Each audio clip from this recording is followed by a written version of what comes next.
Lumalalang gyera sa pagitan ng Thailand at Cambodia, alitan ng lupa, lahi, at kapangyarihan. Magandang hapon at magandang araw sa inyong lahat mga kababayan. Isang mainit na usapin na naman ang gumugulantang sa Southeast Asia. Ang patuloy na tensyon at posibleng gyera sa pagitan ng dalawang bansang magkapitbahay, ang Thailand at ang Cambodia. Ano ba ang ugat ng kaguluhan? Bakit tila hindi matapos-tapos? At posible nga bang mauwi sa mas malala o mas malawak na digmaan? Alamin natin sa vlog na ito. Hindi ito bagong bangayan.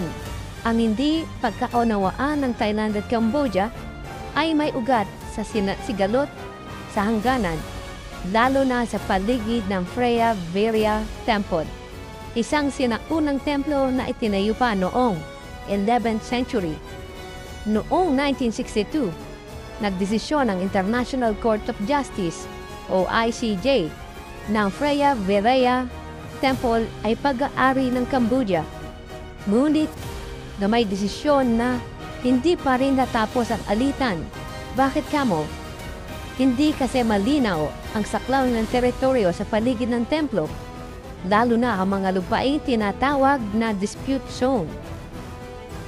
Mula 2008 hanggang 2011, nagkaroon ng ilang sagupaan sa border.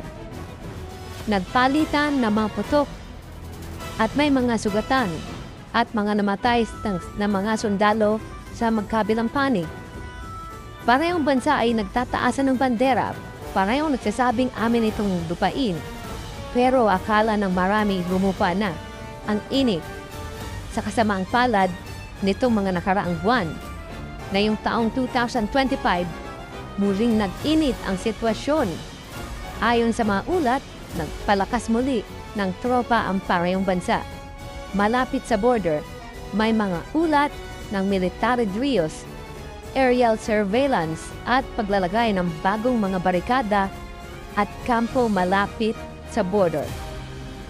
May mga ultras-nationalist na grupo sa parehong panig na nagtutulak ng matindig pag-angkin sa social media. Mas lalong lumala ang hate speech at propaganda. Maging ang mga sibilyan ay apektado na. May mga pamilyang napilitang lumikas at natatakot na maaring sumiklab anumang oras ang bakbakan. Ang United Nations at ASEAN ay nanawagan ng kapayapaan at diplomatic talks. Ngunit tila nagbibingi-bingihan ang dalawang panig.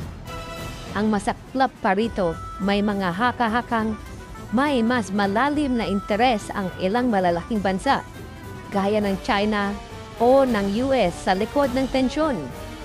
Minsan kasi ginamit ang mga ganitong regional conflict para sa mas malaking geographical agenda, para sa control ng resources, military influence at strategic position sa Southeast Asia. Kung hindi maawat ang tensyon, posibleng sumiklab ang isang localized war. Hindi ito magiging kasing laki ng World War, pero tiyak na maraming buhay at kabuhayan ang maapektuhan. Gaya na lang ng economic impact, malaki, mababaon sa kahirapan ang mga nasa border area at ang mga turismo.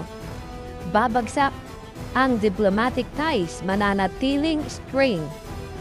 Ang pinakamalaking tanong, may pag-asa pa ba sa kapayapaan?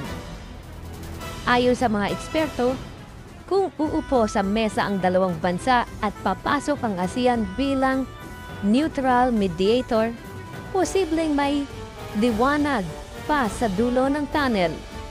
Pero kung magpapatuloy ang pagpapaligsahan ng lakas, propaganda at pride, baka ito na ang simula ng mas malaking kaguluhan sa rehiyon. Mga kababayan, ang gerian ng Thailand at Cambodia ay paalala sa ating lahat na ang kapayapaan ay isang bagay na kailangang bantayan at alagaan. Ang digmaan ay hindi lamang laban ng mga sundalo. Ito ay laban ng bawat pamilyang gustong mamuhay ng mapayapa. Ipagdasal natin na magtagumpay ang diplomasya kaysa sa mga armas. At kung gusto nyong masundan pa ng istoryang ito, huwag kalimutang mag-subscribe sa aking YouTube channel. I-like ang video na ito at mag-comments ng inyong opinyon. Anong masasabi niyo sa tensyong ito? Dapat na bang magnimasok ang ASEAN o ang UN? Hanggang sa muli, ito ang Friendly Talk TV, nagsasabing maging mapanuri, makialam, at maging makabayan.